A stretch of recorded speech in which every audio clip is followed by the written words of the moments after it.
Hey guys, Andy Yan, spoken label, back in the house on a Sunday afternoon. It's a bit cold today as well. You think, well, as date of us recording, we're recording on the 16th of March today. You would have thought normally after the last week or two, it'd be getting really warm because me and Amanda were in London last Sunday on Saturday and it was really nice. It's not today, it's bloody cold. So, but anyway, listen, poetry always warms the cockles up. So we're over to an area I've not been for quite some time today now. We're heading up towards the Sheffield area. We've got a fantastic writer with us today. And I want to say thank you as well to Scarlett Ward of the Thorn Press as well for giving me a recommendation for this writer as well, 'cause I love Scarlett. A lot of time for, and I've got a lot of time for Thorn Press. So we have the fantastic Kathryn Millington with us today. Now, just to make things more clearer, I'm going to call her Kate because I'll forget otherwise. So, so Kate, obviously, first of all, thank you for coming on today. Now, take us back in time and tell us a bit about yourself as a person. Yeah, so I'm Kate. I live in lovely sunny Sheffield, as Andy said. As a person, I grew up as the daughter of an English teacher, and my mother was an avid reader as well. So I was kind of steeped in poetry from an early age, particularly nonsense poetry like Edward Lear and Stuart Oh, Milligan. So big there was an fan. awful lot of that. Big fan. Oh, Um, yeah. Love and then the, I I kind of love them. Love both, yeah. sort of graduated through Sylvia Plath and T.S. Eliot and all the kind of classics. And then I used to be an English teacher, Oh, so I wow. got to teach poets like Shea Mattini and Carol Ann Duffy and Simon Armitage. So yeah, what else about me? I love wild swimming. I'm a big fan of that. Yeah, Um, which is on one of your poems in this collection, it isn't it, as is, well? So yeah, we will yes, talk that's about that right. shortly, I promise you. Yeah, so yeah, Yeah. yeah, I thought so. Now, okay, you've told us a bit about yourself as a person then. Mhm. Obviously, it's quite a long story with your collection, debut collection that came out on Form Pressy of the year. But I know it originally came up at, started us on a creative writing course, didn't you? Remember you telling me off mic Mm. before? Yeah, that's right. So, although I grew up with poetry and I taught poetry, I didn't really write a lot of poetry until I went on a creative writing course at the University of Sheffield. And I thought it covered areas like short stories and poetry, amongst other things like autobiographical writing and all of those kinds of areas. And I thought that what would happen would be that I'd end up writing a lot of short stories, but it was actually poetry that came out. So I wrote the first two poems in Imprint, my pamphlet. So the poem called Imprint and a poem called House Sitter. So I wrote those first two on that creative writing course. Yeah. Yeah. And then like it, people noticed obviously there was a bit of a gap, but that's Mm. poetry always goes that way, I always believe, because I haven't told you this before, but when I finished uni back myself in 2001, I didn't write anything for about 7 years. So it's, you get gaps Yeah. sometimes, any sort of creative person. So I can understand you with that one straight away. Now, there's a few bits, obviously, before we get onto the collection itself. You told me a little bit about this before, but I think people should know this. Imprint, which is the title piece in your collection, was nominated on the Bridport Prize, wasn't it, the other year as well? Yeah, it was longlisted. Yeah, Yeah. which was really, yeah, I was really sort of shocked, but really happy with that. Yeah, that was amazing. Yeah, it's worth saying, like I said, can you get something like that? Bridport's one of the big ones. To get that, Mhm. any sort of level, it's respect, definitely. And it's a great piece, really is. Now, Mhm. tell us about then how this led to you wanting to do a collection with Fawn Press then.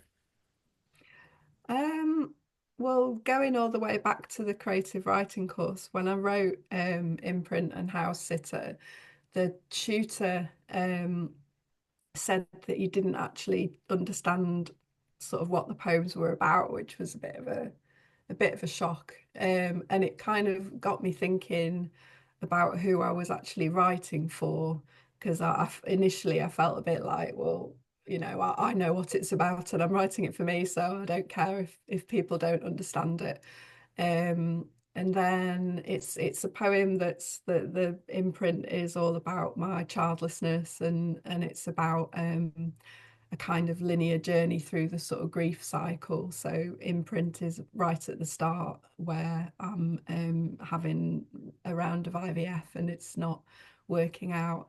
Um, so I started thinking, well, I'm writing it for other women who are in my position, so they would know what it was about. So that made it okay.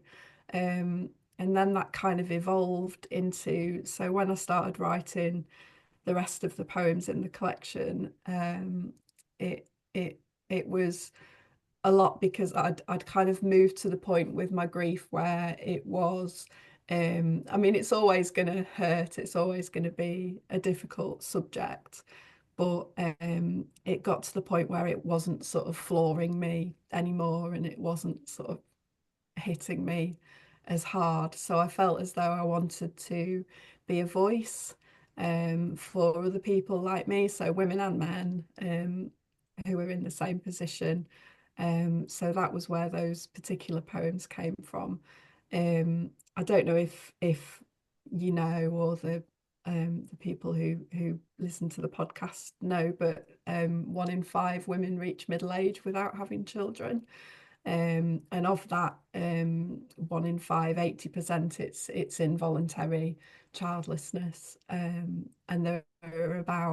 there's a writer called Jodie Day who's an activist for childless women, and she came up with 50 ways in which it was possible to be childless. So there's all kinds of different reasons, like you just don't meet the right person, very simple one, or you're with somebody who doesn't want children, or it might be that you had a really difficult childhood and you're afraid of putting somebody else through that. So it became that I wanted to kind of be a voice, because 1 in 5 women is a lot of women.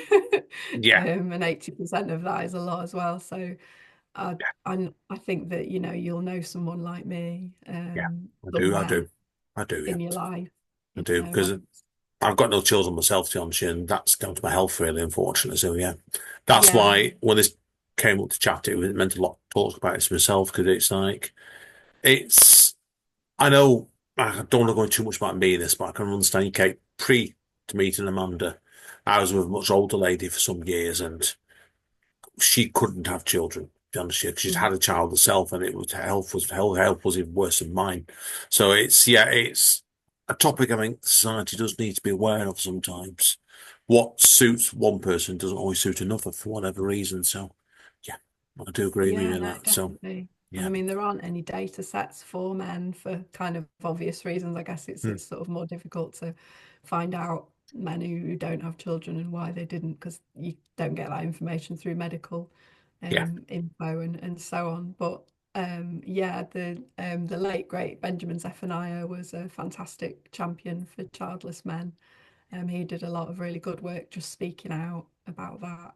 yeah, got a lot of So respect for yeah, him. I met Benjamin a good few years ago as well. Yeah, great guy. Beard, yeah, he gave me a quote for my pamphlet, which was I saw that. excellent. I saw that. I was going to ask you how that came about. So yeah, tell us about how that came about then. Yeah, it came about through I recorded This Is Disenfranchised Grief on Twitter. And I did a kind of little shout out, like a sort of credits list for a film sort of thing. And I put like Hair by Benjamin Zephaniah, and sort of Makeup by Maxine Peake and various other childless people who are big inspirations to me. And he watched it and said that he was lost for words because I'd said them all, and it was really kind of like, oh. So I got in contact with him and said, can I have that? And he said, Oh, yeah. So yeah, brilliant. he's such a lovely man. I met him a few times, and You yeah, do. Sometimes you can get quotes off that quite established writers by accident sometimes. So, yeah, oh, I know. Yeah. absolutely. No, I agree It with you was. completely. That's fantastic, that indeed.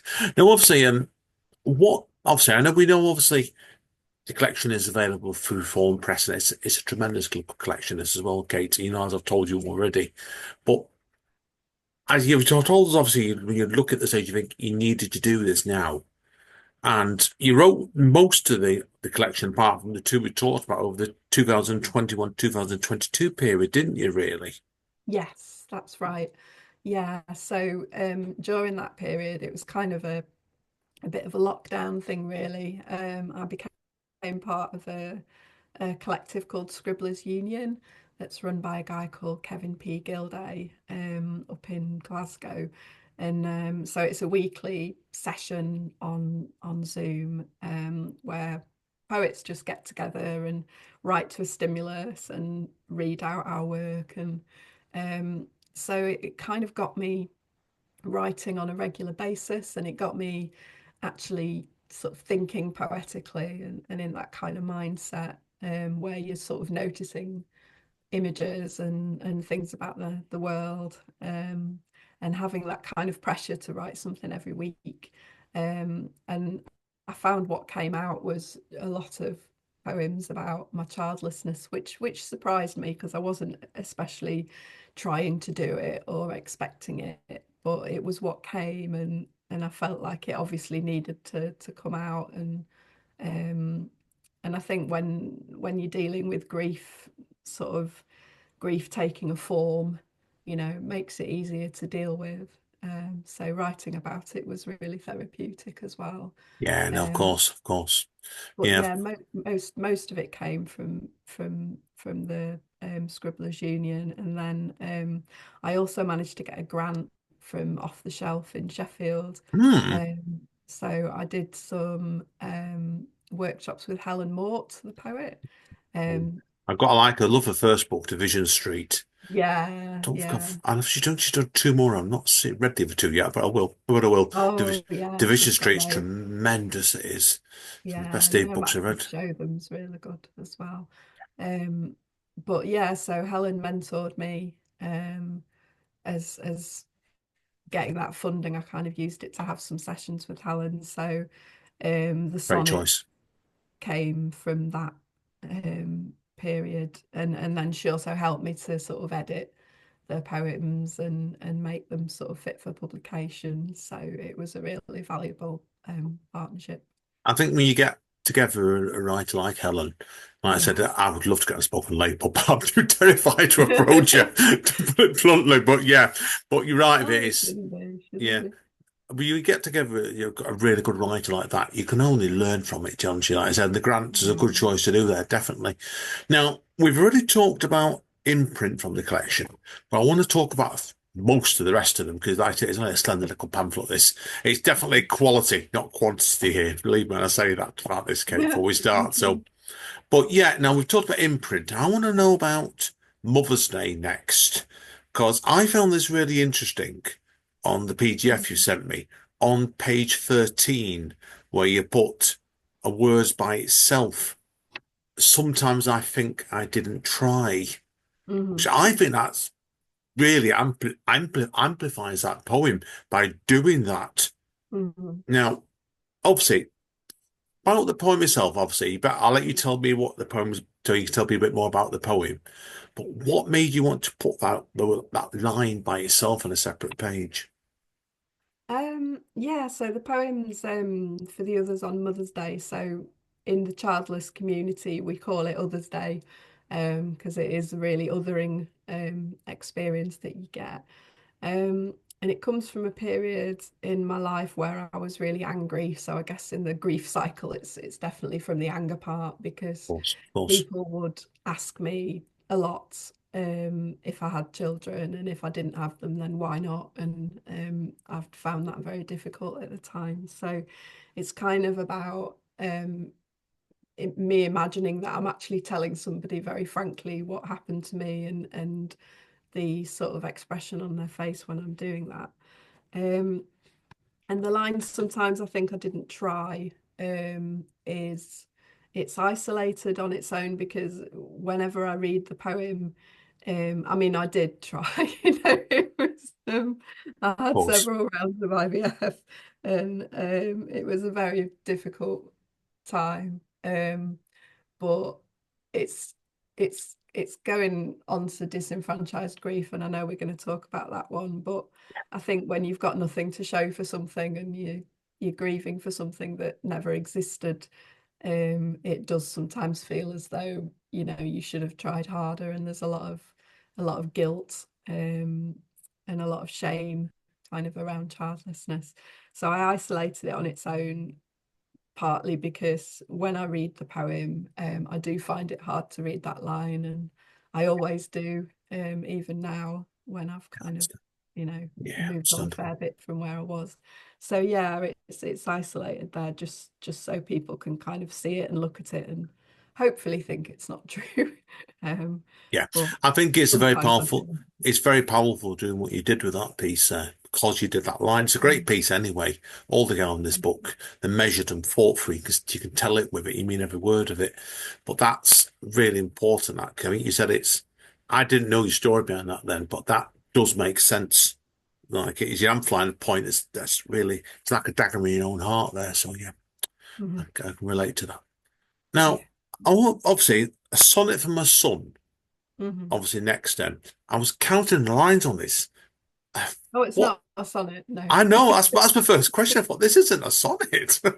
No, it isn't. No, no, and he's not my son either, obviously. So Yeah, of it was course, yeah. kind of just deliberately saying that, because I suppose it is a love poem of sorts, but it's a very warped kind of love poem, really.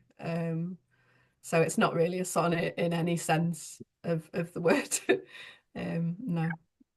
Yeah, that's what I thought, because I thought myself, I thought, I've got a friend that writes traditional Shakespearean sonnets, and if I passed his Mm. over to him, I knew straight away it'd be saying to me, it'd be coming back to me with a few comments, shall we say, into how much you'd enjoyed it. 'Cause I know the guy in question, who I'm not going to name, but he would have said to me straight away, that's not a sonnet, Andy. So, yeah.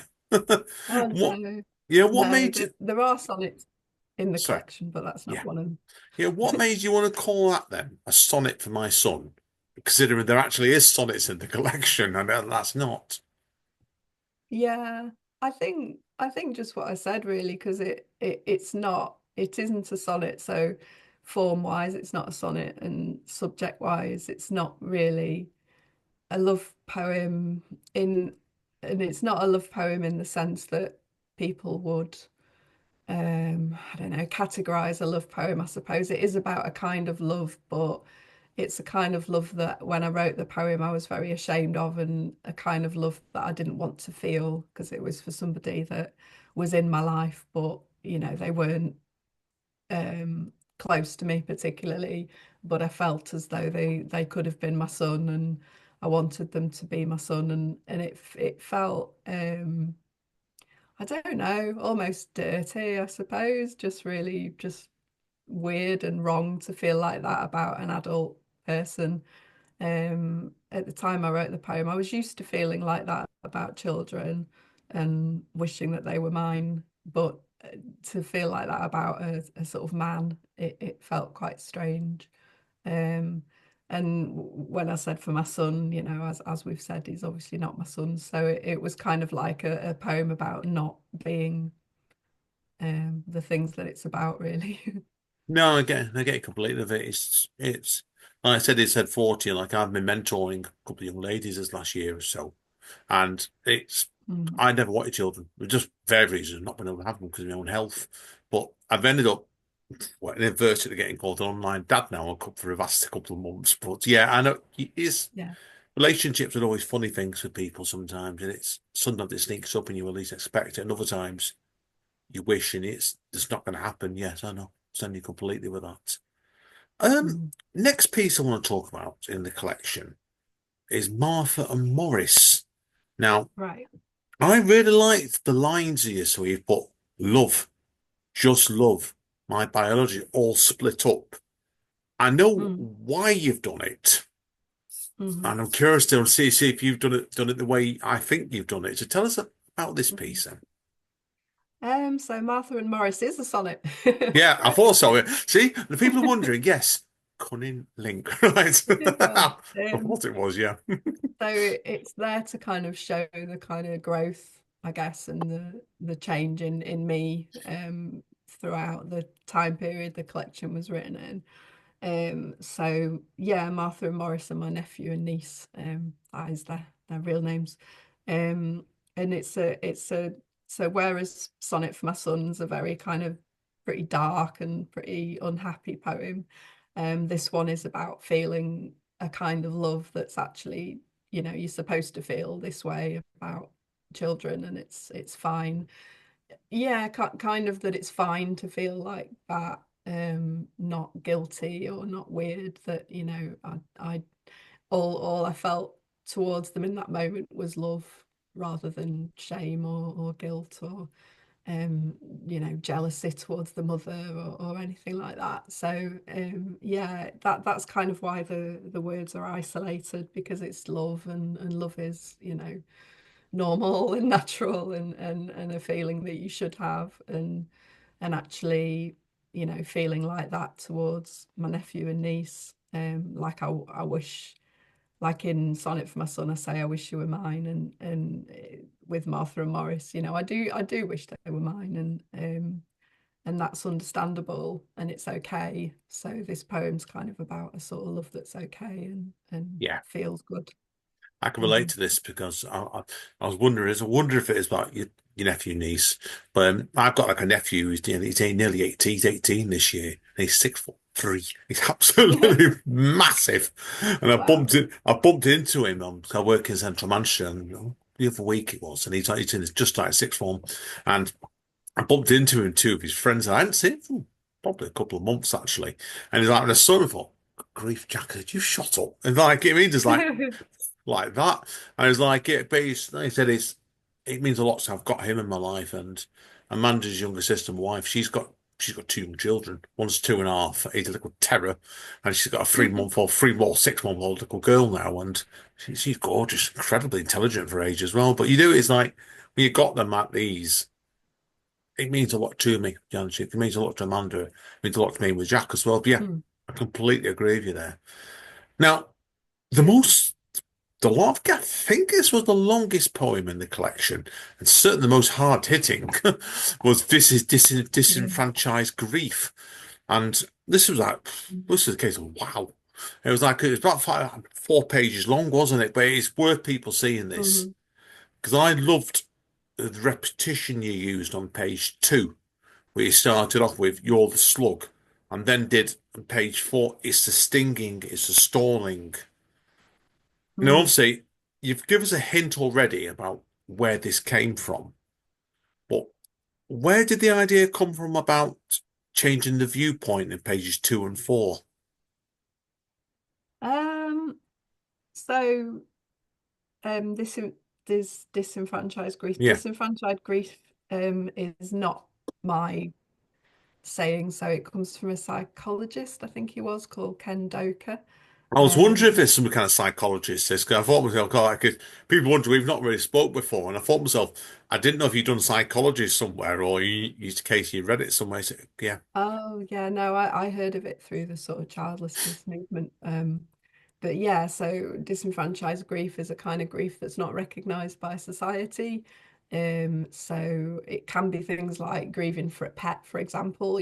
People tend to think, oh God, it's only a cat or something. Whereas if you've really loved that cat, then you grieve for it as much as you'd grieve for a human. Um, and other types of grief, like the grief of a partner for someone they were having an affair with, and obviously that can't be public. So there's lots of types of love that don't get acknowledged, and disenfranchised grief is very closely linked to childlessness, because you're grieving for something that, in my case, never existed. And in some people's cases, have existed and there's been like a miscarriage or something like that, which is another type of disenfranchised grief. Um, so I changed the viewpoint. I don't know really. I think to try to sort of flip it onto the person who's reading it. So to say that, you are like the slug at your family's salt flinging party, you are this person, who I am, and how does it feel to be that person. Yeah, so kind of, and those lines are deliberately kind of short and almost like a rap. So they're designed to kind of not have any extra words there to be very stark and to be as hard hitting as I could make them, really. Which she succeeded on, definitely with that. I heard you read that piece out on another podcast on Substack before she was chatting today, and you could, when you read it, you could feel the difference in it because it really changed the gears of the poem. It worked really, really well. That did. Great Thank you. stuff. Great stuff. Now, also, this is where I'm going to, I stumbled on this word before when we were chatting pre-podcast before, but is it buoyancy, as you say, was Wait it and before? see. Buoyancy. Yeah, say that's Yeah. Perksman dyspraxic here. Now, So I think this was the last poem in the collection, if my memory's correct, but there's another one I want to talk about as well. it And is, I yeah. loved the use of when you put a load of say words on the right-hand side here. And Mm, again, as if I've used them as a viewpoint sort of thing, or to raise an emphasis, where you put down some words like the water's raw, the bubbles are, etc.